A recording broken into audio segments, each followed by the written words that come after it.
Boa noite a todos. Que a paz do Divino Mestre Jesus esteja com todos nós. Há um dito muito popular aqui na nossa região que diz que de doido todo mundo tem um pouco, né? Alguns têm muito, né? Mas nós hoje vamos ver se isso realmente é verdade, há quantas andas e qual o nosso tanto de loucura. Goethe tem um livro muito famoso chamado Sofrimento do Jovem Werther, que é um livro fantástico. O cara vai trabalhar fora de casa e quando chega lá, ele vê uma mulher, uma garota mais ou menos da idade dele, 20 e poucos anos, linda, belíssima, daquela que Deus foi quem veio terminar o serviço e deixou perfeito. E o pessoal, né, que convidou ele, né, levaram ele para um baile, onde essa garota também iria estar. E quando chegou lá, ela convidou ele para dançar, que ela era noiva, o noivo não estava. Quando ele começou a dançar com essa mulher, ele enlouqueceu, voltou para casa, literalmente, daquele jeito que ele diz, é nessa que eu me laço. Ele voltou embevecido.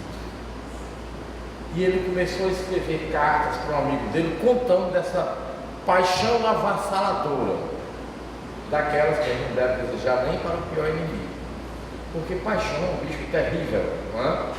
Você perde o senso do ridículo. Você se vê adolescente de novo, bem adolescente, não é? Você faz coisas estranhas, ri de uma queda, não é? E outras coisas mais. E além do mais, quando o telefone toca, se for só um toque, você sabe que é ela, você sabe que é ele. Oi, amor, é você? Ele estava desse jeito.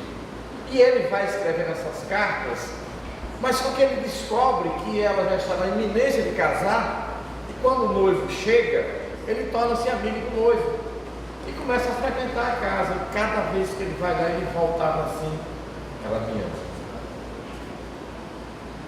A voz dela não era a voz dela, era uma deusa grega. E ele vai alimentando, escrevendo essas cartas para o amigo, e ele chega ao cúmulo de achar que a vida sem ela não faz mais sentido. Não é?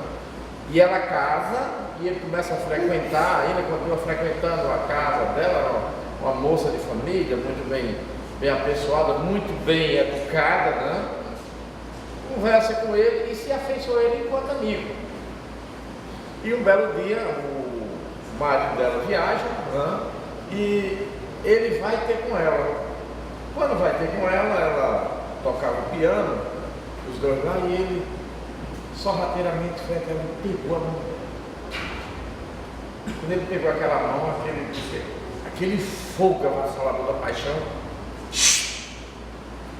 torrou ele todo. Ele ficou com a cabeça amiga.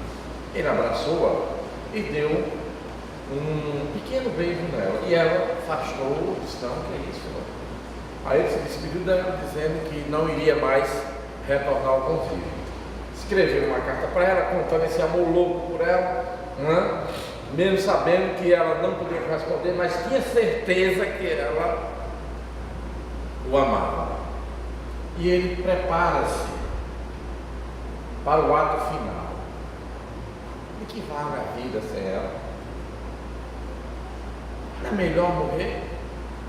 Para que eu vou viver? E ele prepara tudinho, né? Escreve a carta de despedida, né? Dizendo o que tinha guardado ela, deu um laçozinho de fita. Ele cheirou e disse que era a coisa mais cheirosa do mundo, né? E escreve para ela dizendo da intenção dele. E manda tomar emprestado ao marido da mulher 2 pistolas, dizendo que vai viajar e vai precisar. E quando ela chega lá, coincidência, o marido recebe o bilhete e pede à mulher que vá buscar as pistolas.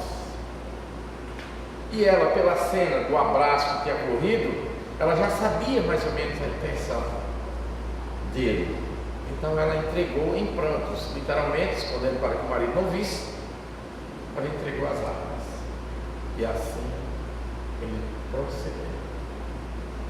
Deixou das 12 horas da noite e deu um tiro fatídico, né? E quando foi no outro dia, o caseiro achou ele, ainda estava vivo, alarmou para todo mundo e ele veio a morrer e as cartas foram parar na mão dela, que esse amigo entregou. O sofrimento já oferta, essa história está resumidamente resumido, né? Ocasionou uma onda de suicídio na Europa em 1780 e pouco, porque aquele amor impossível tinha um jeito de se concretizar, morrendo. Mas a gente pergunta, mas como é que alguém pode fazer isso? Como pode alguém tirar a própria vida por um ato de amor? Aí nós vamos analisar e ele mesmo vai dizendo o que é que ele é. Ele é possessivo, é minha amada. Ou seja, ele mesmo diz que ele coisifica ela. Ela é minha, ela tem que viver para mim. Segunda coisa é que ele nunca pensou na felicidade dela, ou seja, egoísta. Ele sabia que ela se dava bem com o marido e ela dizia isso a ele. Ela nunca teve uma menção de namorar com ele, né? Mas ele sempre achava que ela queria. Então, segunda coisa, egoísmo extremado, nunca pensou na felicidade dela. Terceira coisa, nunca pensou naqueles que estavam ao redor dele. E chega um momento que ela recomenda que ele arranje uma namorada, mas ele não responde a ela, mas ele escreve um amigo. Como arranjar namorada se somente ela e unicamente ela é a pessoa que eu desejo ardentemente. Todo dia que eu saio de casa eu faço cruz para essas coisas não acontecerem, porque isso acontecendo, a gente fica do jeito dele. Aí nós vamos compreender que esses atos avassaladores da paixão, eles têm um fundo que a gente não consegue entender. E aí, o tema da semana espírita, né, que é a pergunta 459, influencia os espíritos em nossa vida? Ou seja, é possível que o espírito esteja influenciando você agora, nesse exato momento, ou naquela briga há pouco tempo em casa, ou no seu filho, ou no seu marido, ou no seu chefe hoje? É possível que aquela briga que foi por nada, tem umas brigas interessantes, já perceberam já? Você, como é que começou mesmo? Você começa a briga tanto, você esquece como é que foi. Foi mesmo que começou a fazer uma besteira dessa. A pergunta é extremamente capciosa, o Kardec faz, quando ele pergunta se os espíritos influenciam na nossa vida. Mas a resposta é de uma clareza assustadora. Sim. Mas não é só um sim. Porque influencia na minha vida, na vida de cada um de nós. Às vezes nós chamamos mãe, um pai, um irmão, um tio, um conhecido, um amigo, não é assim? Que tem aquele peso, você vai decidir uma coisa, eu vou conversar com fulaninho, não é assim que a gente faz? Mas Kardec recebe uma resposta sinceramente assustadora. Que os espíritos são claros, sim, de modo que vocês não passam de marionete nas mãos dele.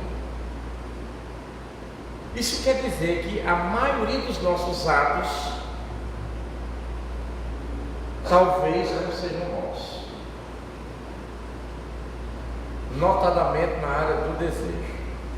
Exemplo: quando aquela jovem estudante, 20 e poucos anos, estava na faculdade e caiu um vidro no laboratório de química, ela só se lembra que ela pegou as coisas dela e foi para o elevador do prédio da faculdade Columbia em Nova York. Ela se lembra até aí. 5 dias depois, ela está numa outra cidade que ela não conhece e ela compra um jornal, e o jornal já com a data 5 dias na frente. e ela vê que está com a chave de um hotel. E ela vai num posto de gasolina e pergunta onde é o hotel. Quando chega lá, ela está com a chave, a pessoa recebe ela, chama pelo outro nome e pergunta como é que ela saiu daquela chuva toda. E ela não se lembrava de nada. Passou 5 dias. Essa garota, que no livro é intitulado Síbio, é um relato da própria personagem que viveu, mais da terapeuta, da psiquiatra que estava com ela e da jornalista que escreveu o livro. Mas o mais curioso é que ela lembrava do enterro da avó dela, que tinha acontecido, e ela gostava muito da avó. E quando ela veio dar-se conta que a avó tinha morrido de fato, foi assim, ela terminou o ano sem saber, e quando foi no ano seguinte, no caso aqui, fevereiro aqui, que ela foi para a sala de aula, a professora passou lá umas contas de matemática e pediu para ela tirar. Disse: professora, eu não sei, minha filha, você foi quem tirou as melhores notas no ano passado. Mas professora, eu não sei. Como não sabe? Ela descobriu que tinha passado o ano inteiro indo para a escola sem absolutamente se lembrar de nada. Síbio, né? Essa garota que nós estamos retratando, ela tinha essas manias, ela desaparecia, passava 30 dias, ela passou 30 dias desaparecida, sem saber, quando voltava assim, que ia passar 30 dias.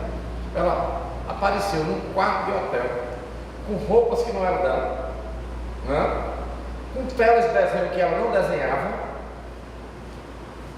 tudo aquilo estruturado. E ela não se lembrava de nada. Como é que pode? E eu não estou falando de casos que não foram comprovados. Nós temos exemplo disso no Evangelho de Jesus. Jesus, de repente, vai passando e o pai chama Jesus: Senhor, olha aqui meu filho. Ora cai no fogo, ora cai na água. E eu já mostrei aos teus e eles não conseguem fazer nada. E de repente Jesus vai lá e o garoto fica bom. Tem aquele outro caso lá da manada de porcos, né? Que Jesus ia passando, os espíritos os caras estavam lá na beira do caminho. Senhor, o que foi que viesse fazer com a gente? Já que você vai expulsar a gente, coloca nos porcos.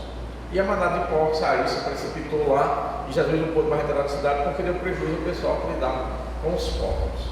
A grande pergunta é essa do livro dos Espíritos: os Espíritos influenciam na sua vida?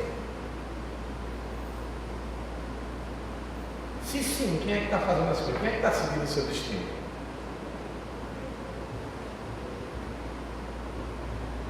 E aí a gente vai perceber, gente, que uma das coisas fantásticas é assim: por que eu gosto das coisas? Já notaram que nós temos uns gostos que são assim, difíceis de compreender, né? Antônio, por que você gosta de vermelho? Ah, porque eu gosto, né? Nós gostamos de coisas, de cor, de lugares, né, assim, mas nós não sabemos explicar por quê. E se esses gostos não forem nossos?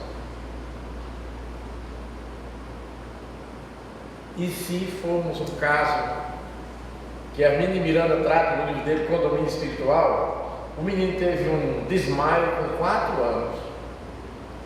E quando tornou, como a gente diz aqui popularmente, a nossa linguagem, ele estava com 46 anos e pai de 4 filhos. Caso registrado clinicamente. Não é de boato, é clínico, são relatos clínicos, né? E a gente fica se imaginando, como é que isso pode? Aí Kardec entra novamente na Revista Espírita de 1862 e 1863, tem uma cidade inteira que a maioria da população na França, chamada Mosine, literalmente enlouquece, notadamente as mulheres. De repente elas sobem nas árvores, dão pulos, pinotam, chamaram o padre, botaram dentro da igreja. A gritaria era enorme. E Kardec vai explicar como é possível esses acessos de loucura coletivo. Aí, gente, nós vamos ter que compreender como é que isso acontece, esse contato entre os espíritos e a gente. E Kardec vai explicando mais ou menos assim, ó. Imagine que você é um celular, e que esse celular já seja daqueles muito avançado, que você liga com a mente. Ah, vou falar com a mamãe, o sonho de toda mulher, né? Ou então vou ligar para o meu marido. Aí o telefone, o marido está chamando. Kardec disse que nós somos essa pilha de energia, o nosso perispírito, né? Que só em pensar já estamos conectados ao outro. Por isso que quando nós estamos no auge da paixão, né? Nós sabemos onde é que o outro está, se ele está bem ou não. Perceberam já? As mães notadamente sabem disso, né? Meu filho não está bem, mas ele está dormindo, não, mas aí vai lá e ele está com febre. Já perceberam já? É assim? Aconteceu alguma coisa na escola, não aconteceu? Por quê? Porque eu senti, né?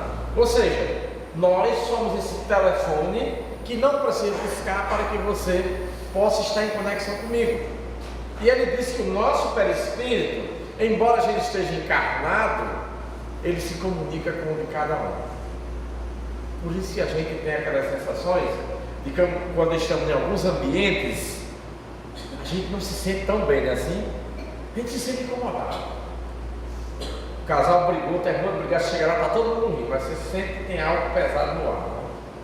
Kardec disse que essa energia, ela circunda o nosso corpo e que isso nos torna possível se comunicar, tanto vivo com vivo, como doente com doente, como encarnado com desencarnado. Né? Então isso quer dizer que nós temos essa faculdade de estarmos em comunicação constante com os espíritos, e de fato estamos. Aquelas ideias que nós recebemos comumente, que a gente não sabe de onde, é um exemplo claro disso. Mas muito mais claro do que isso é quando a gente não sabe fazer algo e de repente aprende. Os espíritos, eles estão em todos os lugares. Aqui está cheio. Quem tiver visão, que veja, vai ver que tem mais, né? Lá em casa, gente, tem pra caramba. Na casa de vocês, obviamente, não tem, né? Mas lá em casa tem pra caramba, né? A sorte é que eu boto um evangelho em cada canto da casa, né? E saio, né? Dando uma surra de evangelho em cada um, né? Mas eles estão em todo canto. Se eles estão em todo canto e você tem perispírito e ele também tem desencarnado, isso quer dizer que ele vai se comunicar com você. Aí a gente fomos educados, nós fomos educados, sim, os opostos se atraem, não é isso? Pois é, Kardec nos explica que não é assim, é os iguais que se atraem. E como é que nós atraímos espíritos? Pelos nossos gostos. Se eu pudesse, meu dinheiro desse. Aí você começa a pensar. No momento que eu começo a pensar, esse pensamento, ele não fica só em mim, ele é exteriorizado. Aí aqueles que estão lá esperando, vem. André Luiz, nos seus livros, ele retrata, numa ambulância, ele vai passando na ambulância e vai passando numa boate. E ele descreve a cena assim. Os casais lá estavam dançando, não era só por dançar, era dançando, pensando em conquistar um outro. E ele percebeu que aquela conquista desenfreada, que não era aquela conquista normal, ele percebeu que tinha um outro por trás de cada um. Ou seja, o encarnado, o homem e a mulher, tinha também encostado o homem e a mulher. No momento em que eu penso aquilo, automaticamente atrai para a nossa volta aquelas pessoas que estão afinizadas conosco, que estão no mesmo nível. Ele olha para o bar, ele vê o cara lá, o cara botou uma. Aqui comenta uma latinha hoje, né? Quando o cara fez assim, o espírito estava atrás dele, abriu a boca, ficou bêbado, né? Ou seja, as nossas atitudes, o que nós pensamos, embora não façamos, faz com que nós tenhamos essas companhias próximas da gente. Então, se você quer saber quem está próximo de você agora, né, É só você olhar o que foi que você pensou o dia inteiro. A sabedoria de Jesus. Se você tiver, for dar a sua esmola, tiver um inimigo, deixe, volte e faça as pazes. Porque nós temos um monte de inimigo e quando eles desencarnam, eles ficam atrás da gente. Como é que eles conhecem que Antônio é Antônio? Por exemplo, no caso de morrer e renascer, pelo que eu penso. Se vocês pegarem uma folha de papel e vocês forem anotar a resposta a essa pergunta: ah, se eu pudesse, meu dinheiro desse. Faça o teste quando chegar em casa. Liste. Bota a pergunta assim e liste. Você vai ver que 90% das coisas que você vai listar não prestava para nada. Você não tinha família, não tinha filho, não tinha mulher, não tinha marido, não tinha chefe, não trabalhava, comia tudo sem engordar, não é? E também não morava no Mossoró. Resumindo, nós somos bons à força, não estamos compreendendo a coisa, aí nós nos adequamos. Eu sou o dono de casa, o marido, a mulher é o filho, mas na nossa mente a coisa está fervilhando. E no momento que essa coisa fervilha, aqueles antigos que nós conhecemos do passado descobrem. E eles chegam nas mesas de obsessão exatamente desse jeito. Rapaz, fazia muitos anos, Antônio, que eu estava atrás dessa criatura. Como assim? E como foi que você encontrou? Quando ela repetiu aquele mesmo pensamento: ah, se eu pudesse me livrar desse coitado, ah, se eu pudesse me livrar dela. Pelo pensamento eu reconheci. Pelo pensamento eles se aproximam. E quando eles se aproximam, se você não vier tomar um passo, ou rezar, ou fizer oração, o que é que vai acontecer? Ele vai ficando cada vez mais próximo de você. E aí nós percebemos que as pessoas que começam a ter abuso das outras, já perceberam: estou com abuso de fulano. Mas você não está mal. Mas agora estou com abuso. Mas como assim estou com abuso? Detesto fulano. A pergunta é: será que ela mesmo está detestando? Será que é realmente? Porque as coisas são mais complexas do que a gente pensa desse lado. O que nós queremos, se vocês forem observar, é o contrário do que nós merecemos. Nós temos o emprego que merecemos e no esforço. Obviamente, algumas coisas chatas. Você está casada comigo porque você só merece amor. E eu, obviamente, estou casado com Dorinha, né, porque só mereço ela. Tenho que reclamar. Mas ela olha e diz assim: você ainda queria melhor? E ela está certa. Por quê? Porque eu preciso daquilo ali. Quando a gente não se adequa, aí eles chegam no processo: você merece coisa melhor. Todos nós passamos por isso. Você merece um emprego melhor, você merece isso, merece um pai melhor, uma mãe melhor, um filho melhor. E eles chegam. É nesse momento que nós começamos a criar problema. Quando nós começamos a querer desejar aquilo que não fizemos o esforço, ou que não temos, eles começam: você merece. Quem já não viu essa conversa? Fulano deixei fulano porque ele não me merece. Você não viu essa conversa? Pois é, e você merece o que mesmo? Vem como a gente, só fazendo besteira, estamos forçados. Merecemos algo melhor? Merecemos sim. Vamos fazer esforço? Não?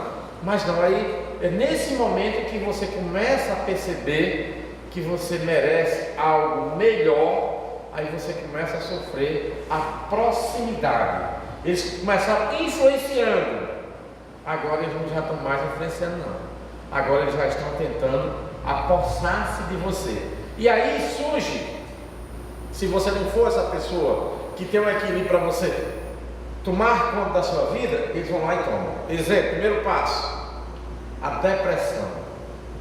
Antes de você chegar no estado da loucura, você passa pela depressão, que é aquela sensação que a vida não vale a pena, que é uma coisa terrível. Quem tem alguém que já passou pelo estado depressivo sabe quão delicado é esse estado. A pessoa não sabe mais se é noite, se é dia, nada tem valor, é um estado assim lastimável. E se você for pesquisar, você vai perceber que as pessoas, quando estão nesse nível, elas começam a ouvir vozes. Ninguém gosta de você não. Então o primeiro passo é essa proximidade, vai criando uma intimidade com você. No segundo passo, você vai começar a fazer aquilo que você não gostaria de fazer. Você começa a odiar o marido, às vezes o filho, às vezes o pai, às vezes a mãe. E você não sabe por quê, mas você está já adentrando ao estado da loucura. Que, fazendo um estudo sobre a loucura não é nada demais. A loucura simplesmente, você passou daquele estágio de depressão, de companheiro, e você agora está vendo a coisa lá do outro lado. Você não consegue mais distinguir a realidade aqui. A pessoa, quando adentra o estado da loucura, ela não está mais vivendo aqui com a gente. Por mais que você diga que não é daquele jeito, ela vai dizer que é. Aí quando chega nesse estado da loucura, obviamente a medicina já tem entrado desde a depressão, mas você não percebe que a medicina não consegue controlar. E Kardec, olhando o caso dos endemoniados de Morzine na França, ele chega à conclusão que a medicina não dá jeito, não é porque esteja errada não, é porque ela só está cuidando das consequências. A causa da loucura, na maioria dos casos, não é a mente, e tem a loucura patológica. Você sofreu algum trauma, uma pancada na cabeça, um objeto perfurante que entrou na sua cabeça, pode deixar você patologicamente com dificuldade de se expressar, de pensar, ou perde algumas funções do cérebro. Kardec chama de loucura patológica, que é o mesmo termo da medicina. Mas ele diz que a loucura obsessiva, que é aquela loucura que você não sabe que está doido, nem sabe que você só está servindo de companhia para os outros. É possível um espírito viver no corpo de outra pessoa? Sim. A resposta de Kardec é sim. Ele analisa os casos lá era só questão de 20 minutos. Mas ele analisa o caso em 1863, o caso de uma garota que ela passava dias, semanas, e todo mundo, ela era costureira, muito simples, pobre, todo mundo percebia que ela mudava. Eu mesmo já tive a experiência de conhecer uma pessoa que passou 30 dias sem saber onde ela estava, mas ela agia normal com você. Só que quem tinha convivido com ela mais próximo percebia que não era mais ela, mudava, era outra pessoa, até que um dia a gente descobriu, e aí foi uma outra história, passou-se a fase de tratamento. Então quando você chega nesse estágio, a sua mente é como se você ouvisse vozes. Muitas vezes, também está em casa e escuta alguém chamar o nosso nome, né? Mas isso aí uma vez, às vezes é verdade, a maioria é, né? Mas quando você está ouvindo conversas diretas, é sinal de uma intromissão já na sua mente. Mas todos nós temos isso. O que é que vai diferenciar? É o grau, se é que aquilo vai impactar na nossa vida. Aí você tem que se perceber que o melhor remédio para que você se livre disso, né? Se livre disso, primeiro, o trabalho. Se for homem, bota ele para trabalhar. De manhã, de tarde, de noite, de madrugada. De preferência um serviço bastante pesado, ou para a cabeça ou para os braços. Por quê? Porque os espíritos não suportam, são todos preguiçosos. Esses espíritos malévolos, inferiores, eles são preguiçosos. Então você tem que trabalhar. O trabalho, nesse caso, é uma terapia excepcional. Não é? No caso lá do menino lá do jovem Werther, né? Ele deixou de trabalhar. Ele passava o tempo todo pensando no instante de se encontrar com a garota. Chega a falar assim. Quando você lê o livro, você chega a ver o retrato dela na cabeça dele. Né? Então, quando chega nesse estágio, aí você tem que ir para a medicina mesmo, não tem como. Pode se enfrentar? Pode. Mas a maioria dos casos de loucura que se tem nesse nível, da loucura obsessiva, ou você cai sob o domínio do espírito, que é possível ir até o caso de possessão, ou seja, você pode literalmente ficar possuído, como essa amiga minha, que passou 30 dias sem dar cor de si, e era uma outra pessoa, o cabelo diferente, a maneira de gesticular diferente, a maneira de sentar, de andar, os papos são diferentes. Mas a sorte dela é que não era um espírito mau, porque tem os outros, os males que faz com que você faça loucura, literalmente, né?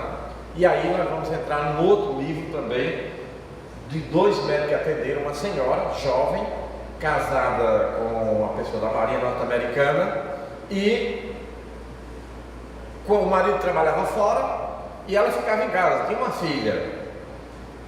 E com o passar do tempo ele percebeu que ao sair de casa, ela não ficava em casa e ela se transformava, ela ia para os bares beber e tomava porres homéricos e flertava. Naquele tempo era tempo de flerte, era mais ou menos na década de 40 e pouco, flertava muito com os homens, mas nunca chegou às ruas de fato, sempre voltava para casa. E ela começou a maltratar a filha. Um dia o marido estava em casa e percebeu que ela estava literalmente enforcando a filha. Mas foi a partir daí que ele foi levar ela para o médico. E chegou lá no hospital, a conversa se repetiu novamente. Ela literalmente incorporou, né? E os médicos começaram a tratá-la, mas ela não se inteirava. Saiu da clínica, deixou o marido, no meio tempo deixou o marido, não queria mais viver com ele, porque a outra que incorporava nela não aceitava o marido. A outra era da farra, não aceitava o marido. Ela mandou a filha para a mãe, deixou o marido e foi morar sozinha numa outra cidade. E o caso era tão simples, gente, de uma singeleza, que era assim: ela chegou numa vitrine que tinha um vestido que ela muito gostava, adorava aquele estilo de vestido. Ela chegou, olhou, quando ela deu conta de si, já tinham passado 15 minutos. Aí sabe o que a outra disse que fez? A outra veio, ela estava olhando, ela em espírito, a pessoa que estava aqui, deslocou-se do corpo, ficou olhando na vitrine, a outra pegou o corpo dela e foi andar. Num desses dias ela andando, de repente aquele homem se aproximou dela e veio com conversas para ela. O que é isso? Está me estranhando? Essa é ontem noite você estava do jeito daquele jeito, agora está me rejeitando por quê? Né? Aí foi que ela começou a tomar conta de si, dessas fugas dela, né? E ela vai, com o passar dos dias, a coisa vai se aprofundando. Mesmo no tratamento não resolveu. Os médicos, no final, eles dizem que ela virou uma outra pessoa. Segundo eles, quem assumiu o corpo dela foi a que estava morta. Isso é possível? Sim. Não temporário, não assim pelo resto da vida, porque ela sempre retornava. Mas isso é um estado de loucura que os médicos não conseguem curar. E que no caso extremado, se você tiver essa proximidade com o inimigo seu, o que é que vai acontecer? Suicídio. Porque o inimigo quer ver a sua desgraça. Em Ala 18, também um livro espírita, né? Nós temos o caso lá do cara que está, ele é médico, sem saber, e estava com a câmera fotográfica filmando, né? A câmera filmando lá, uma máquina filmando lá, e de repente ele viu quando uma pessoa empurrou um homem de um primeiro andar. E ele, quando viu aquilo, o cara chegou embaixo, já morto, ele correu para a delegacia, e quando chegar lá, ele disse: tá aqui, eu vi um assassinato. O delegado pegou, passou a fita todinha, nada. Na verdade, ele filmou a queda, mas o que ele viu, a câmera não filmou. Ou seja, num estágio mais avançado de proximidade, se aquele espírito que está próximo de você tomar conta do seu corpo, a partir dos seus pensamentos, você pode ser levado a desencarne, a loucura. Ou então, quando não há desencarne, pelo suicídio, pode levar às doenças.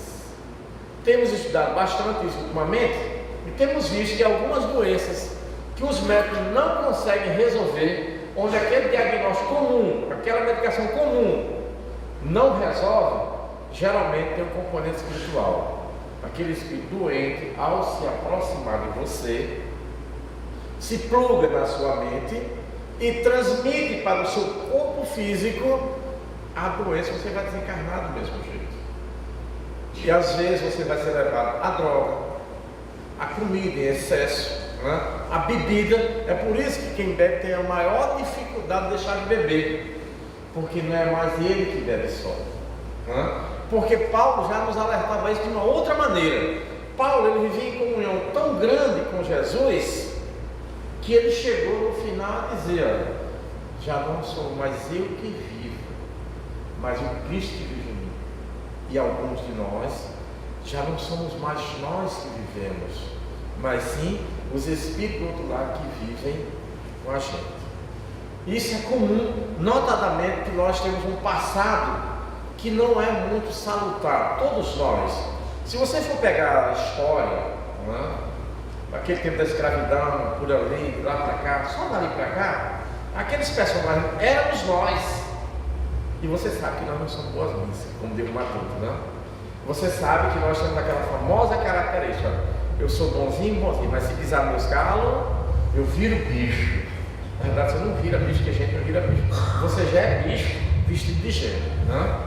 Isso é só para mostrar como é que ele se aproxima. Então, se você tem esses pensamentos, se você não suporta, se o seu orgulho vai às alturas, você pode ser presa fácil, mais dias, menos dias disso aí. Temos analisado também que não é, que é uma estrada de loucura mais brando, que em alguns momentos, não todos os casos, mas os casos de caduquice, né, geralmente pode ter um componente espiritual.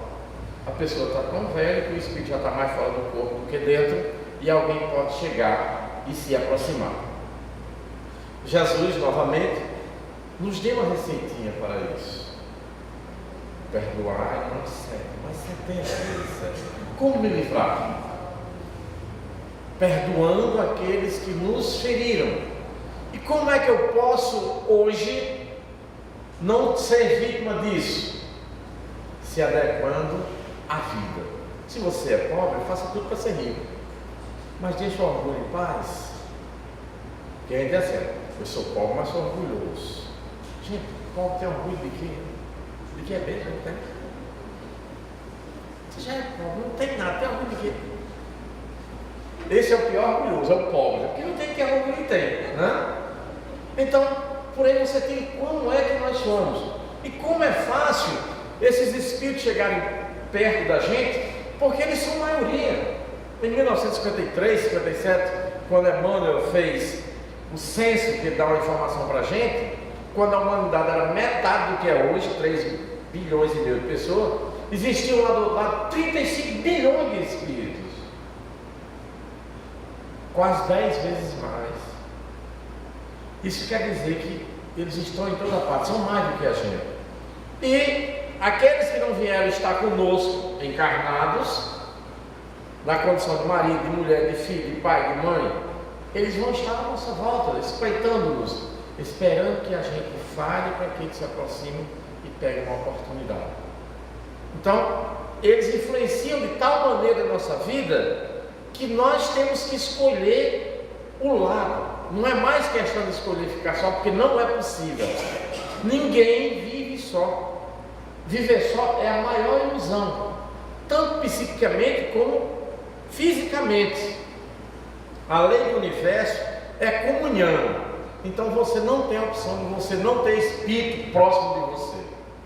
Você tem a opção de escolher os espíritos que vão estar próximos de você. Se você é aquela mulher que aguenta o danado daquele marido, sem reclamar, cuida da sua casa, trabalha, chega em casa cansado, ainda tem que cuidar dos filhos, não sei mal quem, mas quando você vai dormir, meu Deus, obrigado, Senhor, manda mais uns 3 bichinhos para eu enjeitar, para completar a minha cota de esforço. Obviamente Que próximo a mulher dessa só vai estar a Madre Teresa de Calcutá, Irmã Dulce, né? No outro dia ela acorda de 5 horas para fazer o comer daquele marido exigente pra caramba. Obviamente, não vai ficar nenhum espírito próximo de você. Você não vai sofrer influência, porque vai estar lá quem trabalha. Do mesmo jeito os homens, acordou o dia, vai lá, trabalha. Quando chega em casa, a mulher reclama, ele fica lá calado. Quando chega no final do mês, ele pega o dia todo e bota na mão da mulher. Só isso, meu filho, próximo mês tem mais. Obviamente que um homem desse, próximo dele vai estar São Francisco, Chico Xavier, né? Vai estar só esse espírito desse nível. Mas o nosso problema é que nós não queremos ser esse pessoal. O nosso problema mesmo com os espíritos, com a influência deles, é porque nós só tendemos a fazer o errado. O certo é quando dá certo. Né? Já notaram que é? É quando dá certo. Rei da esmola quando sobra. Eu lhe atendo, você me pede quando eu tenho tempo. Mas quando tem tempo, isso é obrigação sua. Eu estou até fazendo um favor para você, aceitando o seu favor, porque você tem tempo. Né? A gente não consegue ver a coisa por esse lado. Aí, meu filho, os inimigos vêm aos montes. E assim, a gente vai percebendo que a gente vai deixando passar os melhores anos da nossa vida. De repente, já estamos no final, reclamando da vida. E reclamando daqueles que estão à nossa volta. Mas o problema está aqui. E não podemos esquecer disso. Os espíritos que se ligam em nós, que estão todos ligados, não é? São pelo que nós fazemos, principalmente pelo que nós pensamos. Então isso quer dizer que nós temos que fazer como Jesus, como ele recomendou, perdoar 70 vezes, 7 vezes. Porque se você perdoar, gente, perto de quem perdoa você vai ter santo, não é? Não tem outra que o Bezerra Menezes, né? Aqueles espíritos superiores que estão lá nas nossas casas, né, esperando que a gente chegue e agradeça pelo dia de trabalho, né, por ter suportado as agruras do dia, esse calor terrível de Mossoró. Então isso é muito bom, mas nós não fazemos essa escolha. Isso quer dizer que eles, os cobradores, vão vir cobrar da gente. Aí nós vamos ter que fazer uma escolha. Ah, mas porque fulano se suicidou porque ele é fraco? Não, às vezes não é porque fulano é fraco. Que ele tem sempre essa impressão, não é isso? Kardec nos diz que não é você que é fraco. Às vezes é o cara lá do outro lado que é mais forte do que você. Ele diz que é um jogo de energia. Quem tem mais energia, vence. Às vezes o seu obsessor é tão forte, fluidicamente falando, que você vai precisar de ajuda de um terceiro para tirar aquilo. Por isso a terapia pelos passes, né? É por isso que a gente vem para cá, toma um passe, não sair de casa tão pesado, né? Mas agora eu estou outra pessoa. Porque realmente Kardec nos recomenda que a gente possa sempre estar renovando.